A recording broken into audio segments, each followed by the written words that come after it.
70, 80 हज़ार की लीड से जीत रहे थे।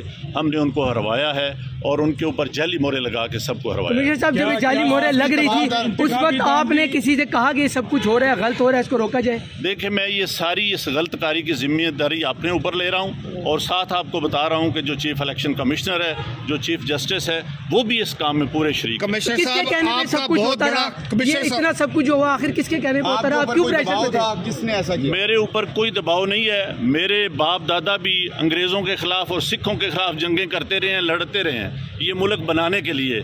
अब मैं इस मुल्क को तोड़ने का हिस्सा नहीं बन सकता। कमिश्नर साहब, आपने रावलपिंडी की बहुत बड़ी खिदमत की है, आपने बड़े बड़े मेगा प्रोजेक्ट में 24 घंटे काम किया है। ये बताइएगा कि आपको चीफ इलेक्शन कमीशन दबाव में ला रहा था कि ये करें सारे काम, लोग जीतों को आपने हराया, आपको नींद कैसे आती रही, किस तरह आपका ज़मीर जाग गया? देखिए, मैंने रावलपिंडी के लिए 14, 16 घंटे काम किया है। मैंने यहाँ रिंग रोड बनाया है, ददोचा डैम बनाया है, होली फैमिली हॉस्पिटल बनाया है, जिमखाना बनाया है, मैंने लारी अड्डे बनाए हैं, मजदूरों के लिए सेंटर बनाए हैं, मंशियात के अड्डे सेंटर बनाए हैं। सब कुछ मैं अपने मुल्क की बेहतरी के लिए करता रहूं, लेकिन आखिर पे मैंने जो इस मुल्क के पेट में छुरा घोंपा है, मुझे वो सोने नहीं देता।